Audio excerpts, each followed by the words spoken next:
Hello, and welcome to Aviation No Tie Downs.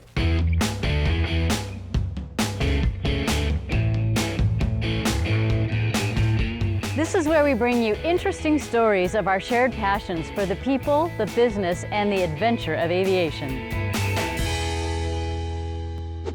I'm here today with my friend Hank Canterbury. Good to see you again, Hank. Well, good to see you, thank Teresa. you for having me. Yeah, welcome to Litchfield Park, Arizona. Thank you. Well, we originally got to know each other at through an organization called the BPT. Bonanza Pilot Training Program. Yes, exactly, and of which you're an instructor out there. I've been an instructor in an organization associated with all that, the Bonanza and Barron training, for about 30 years now.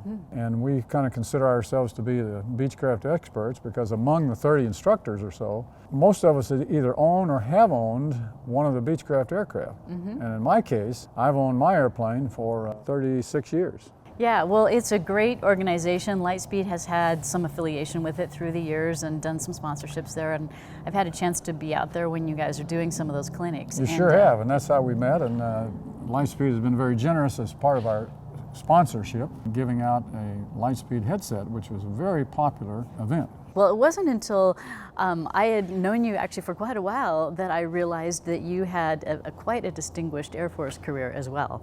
Well, I guess you could call it distinguished, but I spent 30 years trying to learn how to do it. Well, and teaching others to do it as well. But did some of that too. Yeah. I started back some time ago. Do we have to say how far back it was? Well, I think it's all on the internet.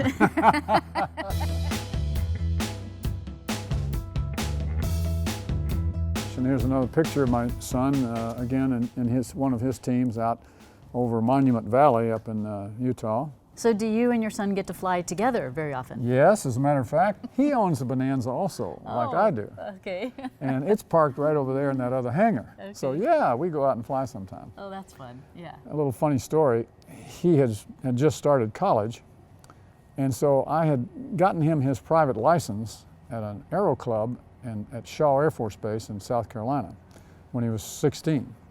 So he had his private license, but he wasn't able to fly much, but I would take him flying in my Bonanza. When we got out here and he was over there in college, I said, well, why don't you fly some more and I'll solo you in the Bonanza. And he thought that was a great idea. So we would fly routinely. We'd come down and I'd always clean the bugs off of the nose and the wings of the airplane because there's a lot of bugs around Arizona.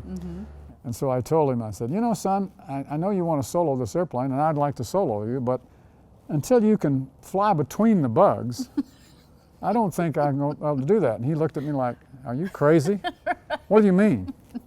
So we laughed about it. Well, fast forward about 34 years. He's up in the Pentagon and I'm up there for Christmas about 2 years ago. And he's an instructor also in civilian world. So I needed to get my flight review done, so instrument training.